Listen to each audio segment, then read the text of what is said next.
Bonsoir et bienvenue dans l'Africa Tonight. Au sommaire de l'actualité, la situation sécuritaire à l'est de la République démocratique du Congo, au cœur de la visite du président suisse Alain Berset, reçu par son homologue congolais Félix Tshisekedi, qui sur la question des pourparlers à venir avec les groupes armés exclut tout dialogue avec les rebelles du M23. La colère au Kenya dans la fonction publique, les salariés ne sont plus payés depuis 2 mois. En cause, la crise de liquidité que traverse le pays. Le président Ruto assure que le problème sera bientôt résolu. Puis la fin en Côte d'Ivoire de l'état d'urgence sanitaire en vigueur depuis l'émergence en 2020 de la pandémie de Covid-19. Il n'y aura pas de négociation politique avec le M23. Les mots sans détour du président de la République démocratique du Congo, Félix Tshisekedi, lors de sa conférence de presse ce jeudi au Palais de la Nation à Kinshasa, avec le président suisse Alain Berset en visite dans le pays. En plus du renforcement des relations de coopération entre les deux pays, il est aussi question du contexte sécuritaire à l'Est du pays où le président suisse prévoit de se rendre pour un état des lieux de la situation humanitaire.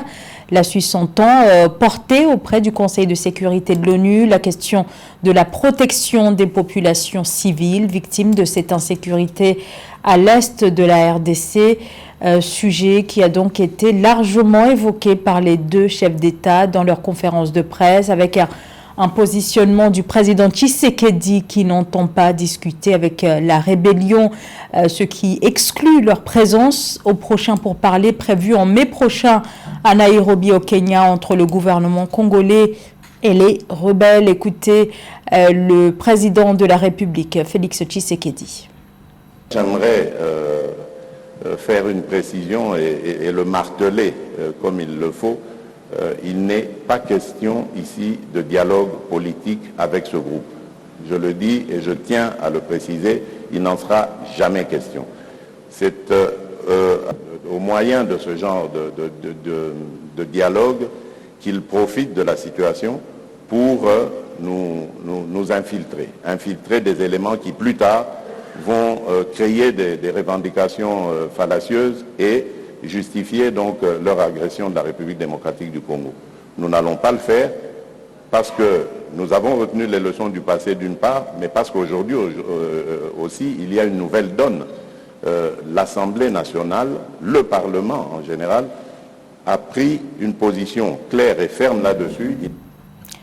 La situation au Mali était au cœur d'une nouvelle réunion ce mercredi au Conseil de sécurité de l'ONU, alors que dans son rapport, Antonio Guterres, le secrétaire général, appelle le gouvernement malien de transition au respect de l'accord d'Alger qui serait, selon lui, dans l'impasse. Antonio Guterres qui dénonce également une situation sécuritaire et humanitaire qui ne cesse de se détériorer, notamment dans les régions du centre et de Ménaka, qui demeurent des zones à risque en raison des violences terroristes. De leur côté, les autorités maliennes indiquent prendre acte des observations de l'ONU, mais les modèrent dans le même temps, en affirmant noter des avancées sur le plan sécuritaire. Écoutez Issa Konfourou, représentant permanent du Mali auprès des Nations Unies.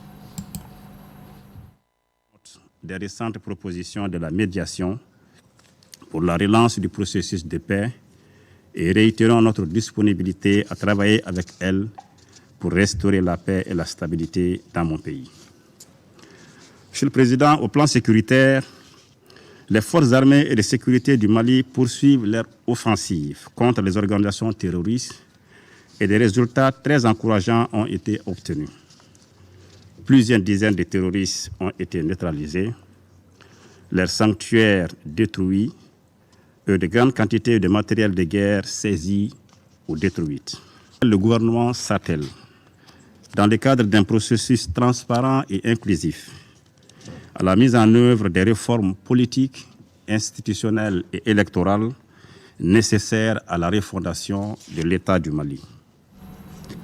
Au Soudan, l'armée dirigée par le général Abdel Fattah al-Burhan qualifie de tournant dangereux le déploiement de paramilitaires. Il s'agit des paramilitaires du général Mohamed Hamdan Daglo qui aurait déployé ses troupes dans plusieurs villes, dont la capitale Khartoum.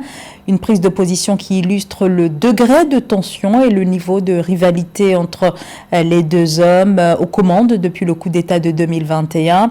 Deux hommes dont les divergences retardent par ailleurs la signature de l'accord cadre qui prévoit le partage du pouvoir entre civils et militaires. Alors ce jeudi, le porte-parole de l'armée soudanaise a demandé au général Hamdan Daglo de retirer ses forces militaires, les forces de soutien rapide, qui auraient été déployées sans qu'un accord n'ait été conclu. Ce déploiement augmente les risques en matière de sécurité, alerte l'armée soudanaise. Des retards dans les règlements des salaires des employés en raison de la crise de liquidité des milliers de fonctionnaires kényans se trouvent actuellement dans cette situation qui vient les plonger davantage dans la précarité. De son côté, le gouvernement reconnaît une crise de trésorerie et les arriérés de salaire au moment où les employés du secteur public, toujours en attente de leur salaire, menacent de faire grève. Marie-Raphaël Antolo. Alors que des milliers d'employés kenyans subissent des retards sans précédent dans le paiement de leur salaire, le président kényan William Ruto a le 11 avril 2023 annoncé la fin du dit calvaire. Selon ses déclarations, il ne sera plus question pour le pays d'accuser des retards de paiement des fonctionnaires du pays. Par ailleurs, le président a indiqué que les salaires seront dorénavant payés avec les ressources financières en provenance du pays. Toutefois, le président Ruto a signalé que le déficit fiscal du pays est désormais estimé à 5,7%, tandis qu'il prévoit le faire passer à 5% en 2024 et à 4,4% en 2025. I know we had an issue of delayed salaries. Je sais que nous avons un problème de retard de salaire, ce qui d'ailleurs, comme quelqu'un l'a dit, est une première pour le pays. Mais également, c'est aussi la première fois que nous avons des dettes d'une telle importance. Je veux rassurer le pays que cela a été géré et est désormais derrière nous. That is managed. We have turned the corner. Le gouvernement kényan a en effet reconnu une grave crise des liquidités qui a entraîné des retards dans les règlements des salaires des employés. Lors d'une conférence de presse tenue le lundi 10 avril, le vice-président du Kenya, Rigathi Gachagua, a déclaré que le gouvernement avait été mis en difficulté par des prêts impayés qui sont depuis arrivés en échéance. Les milliers de travailleurs lésés par cette situation avaient par ailleurs menacé de faire grève s'ils ne reçoivent pas leur salaire, selon des sources officielles. I instructed the Treasury to look at all the taxes to have. J'ai ordonné à la Trésorerie nationale de regarder toutes les taxes de sorte à pouvoir les revoir. Il y a certaines taxes qui vont être réduites dans le pays, car certaines taxes sont punitives et encouragent l'accumulation des prêts. Ceci nous permettra de pouvoir permettre aux citoyens, coopératives et toutes les personnes qui travaillent avec nous de pouvoir s'en sortir. And all the people that work with us to comply with taxes. Le président kényan William Ruto a annoncé qu'il ne serait plus question pour le pays d'accumuler des prêts, mais d'introduire des mécanismes qui permettront au pays de vivre de ses ressources internes. Le continent face au déficit énergétique en Afrique où près de 600 millions de personnes sont encore privées d'électricité. Dans certains pays, c'est moins de 10% de la population qui dispose de l'électricité. Une situation qui ralentit la vie quotidienne des Africains, mais aussi des pans entiers de l'économie. Face à l'urgence, la Banque africaine de développement et le marché commun de l'Afrique orientale et australe viennent de lancer une initiative régionale destinée in fine à améliorer l'accès à l'énergie. Nathalie Mauve. La Banque africaine de développement BAD et le marché commun de l'Afrique orientale et australe COMESA ont lancé l'initiative Harmonisation régionale des cadres réglementaires et des outils pour l'amélioration de la réglementation de l'électricité dans le COMESA le 11 avril 2023. Ce projet bénéficie d'un financement de 1,5 million de dollars. La BAD et le COMESA envisagent de renforcer la durabilité du secteur de l'électricité en Afrique orientale et australe grâce à des cadres réglementaires harmonisés. Un marché de l'électricité intégré contribuera à façonner la transition énergétique de l'Afrique. En effet, cela permettra une exploitation durable et rentable des diverses ressources énergétiques du continent, en particulier les énergies renouvelables dans les pays les plus riches en ressources, ainsi que dans les pays les moins riches. Une approche cohérente et coordonnée pour combler les principaux déficits des infrastructures énergétiques régionales, c'est la méthode préconisée par la BAD et le COMISA. Les interconnexions régionales soutenues par des réformes institutionnelles, politiques et réglementaires pertinentes au niveau régional représentent la clé de la résilience énergétique en Afrique australe et orientale. L'initiative 6, pour renforcer la durabilité du secteur de l'énergie dans notre région, vise à développer et mettre en œuvre des cadres réglementaires efficaces, uniformes et transparents. La région compte une population de plus de 600 millions d'habitants, avec une forte demande en énergie, notamment en électricité. Selon les deux institutions, dotée d'énormes ressources naturelles inexploitées nécessaires au développement du secteur de l'énergie, la zone COMISA affiche un taux d'accès à l'électricité de 60%. Le bloc régional évolue vers la mise en place d'un marché de l'électricité pleinement intégré, compétitif et harmonisé dans le cadre de l'initiative du marché unique de l'électricité en Afrique. La fin d'un régime d'exception en Côte d'Ivoire. Le Conseil national de sécurité a levé ce mercredi 12 novembre 2023 l'état d'urgence sanitaire. Pour acter cette décision, le gouvernement s'est appuyé sur les résultats plus que positifs liés à l'évolution de la pandémie de Covid-19. C'est un sujet de la rédaction. La Côte d'Ivoire annonce la fin de l'état d'urgence sanitaire. Décision actée ce mercredi 12 avril, au terme d'une réunion en présence du chef de l'État, Alassane Ouattara. Cette levée de l'état d'urgence sanitaire fait suite à l'amélioration de la situation épidémiologique. Les dispositions permises dans le cadre de l'état d'urgence et du régime de sortie de crise instauré pour lutter contre le Covid-19 prennent fin. Ce dispositif avait été instauré depuis 2020 en raison de la pandémie. Une pandémie désormais sous contrôle, soutient le Conseil national de sécurité. À la date du 10 avril 2023, notre pays n'enregistre que 6 cas actifs et aucune hospitalisation durant ces 2 dernières semaines. Par ailleurs, le taux de guérison est à plus de 99% et seulement un décès a été notifié depuis la réunion du Conseil national de sécurité du 12 janvier 2023. De plus, dans le Grand Abidjan, épicentre de la maladie avec 95% des cas, 52% de la population cible a été vaccinée. Cette levée va notamment concerner le dispositif de contrôle au niveau de l'aéroport Félix Houphouët-Boigny d'Abidjan. Les mesures vont être largement allégées. Le ministère de la Santé est chargé de faire appliquer l'ensemble des décisions prises d'ici le 30 juin 2023.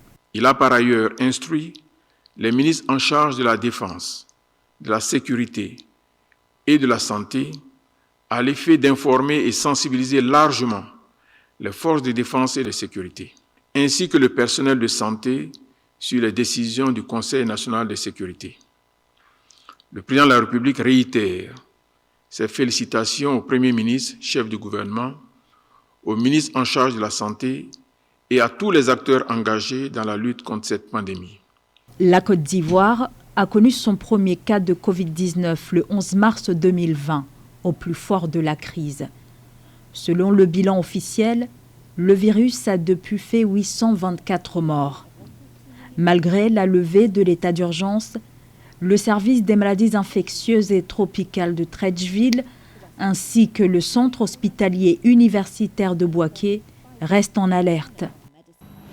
Le Ghana valide un nouveau vaccin contre le paludisme développé par l'université d'Oxford. Ce vaccin a été approuvé pour les enfants âgés de 5 à 36 mois, la tranche d'âge la plus exposée au risque de décès dû au paludisme, détaille l'université britannique. Ce vaccin suscite beaucoup d'espoir car il serait efficace à hauteur de 77%, une première pour un vaccin antipaludiques. Les niveaux d'efficacité dépassent ainsi l'objectif de 75% fixé par l'Organisation mondiale de la santé. Un vaccin donc très prometteur qui pourrait mieux combattre le paludisme, maladie parasitaire transmise par les moustiques, qui au cours de la seule année 2020 a causé le décès de plus de 620 000 personnes, principalement en Afrique, et les premières victimes sont les enfants. Le Nigeria s'impose face à la Nouvelle-Zélande. C'était ce 11 avril à Antalya en Turquie. Victoire des Super Falcons en match amical international sur un score de 3-0. Voilà de quoi rassurer l'équipe nigériane à quelques mois du mondial féminin de football prévu en Australie et en Nouvelle-Zélande du 20 juillet au 20 août prochain. Et pour les autres équipes africaines en lice, en revanche, les rencontres amicales se sont révélées peu concluantes. Séverin Douqueux. Voilà. Sur les 4 sorties amicales des sélections africaines qualifiées pour le Pro Mondial féminin de football 2023, seul le Nigeria a réussi à renverser son adversaire le 11 avril 2023. Engagés face au pays organisateur, la Nouvelle-Zélande, les Super Falcons l'ont emporté 3-0. Une victoire facile obtenue grâce au but d'Ebi à la 34e, suivi de ceux de Eshengini à la 49e et de Oparanosier dans le temps additionnel. Regain de confiance après 7 défaites consécutives et une piètre 4e place à la dernière CAN féminine. Nous avons marqué 3 buts et obtenu un sans faute. Mais il y a encore beaucoup de choses que nous devons améliorer pour progresser. Et je pense que nous y parviendrons. Comme je l'ai dit, cela fait 2 sorties que nous construisons de mieux en mieux. C'est ce dont nous avons besoin avant d'aller à la Coupe du Monde. Dans les autres rencontres des matchs amicaux, l'Afrique du Sud a trébuché face à la Serbie 3-2, alors que c'était la douche froide pour la Zambie, foudroyée par les Sud-Coréennes 5-0. Les Lions de l'Atlas, quant à elles, s'inclinent sur le plus petit des scores face à la Roumanie 1-0. Un résultat inquiétant pour cette sélection, dont ce sera la première participation au Mondial de football, après l'échec quelques jours plus tôt face à la République tchèque 2-0. La préparation va déjà les permettre de mieux travailler, d'être en jambes. Mais c'est pas demain que l'Afrique ira remporter la Coupe du Monde féminine. C'est déjà en étant conscient du niveau qui sépare les équipes africaines des autres confédérations qu'on peut travailler à combler ces lacunes. Et c'est en travaillant davantage qu'on pourra, dans les autres éditions, faire bonne figure et pourquoi pas prétendre un jour remporter cette compétition. Et bon, voilà, on va croiser les bras et scruter avec beaucoup d'attention les performances de ces nations-là. La Coupe du Monde féminine de football 2023, qui sera à sa 9e édition, va se dérouler en Australie et en Nouvelle-Zélande du 20 juillet au 20 août 2023. Le Nigeria évoluera dans le groupe B, la Zambie dans le groupe C, l'Afrique du Sud dans le groupe G et le Maroc dans le groupe H. Ce journal a été préparé par l'ensemble de la rédaction. Merci de votre fidélité. L'information continue sur Africa 24.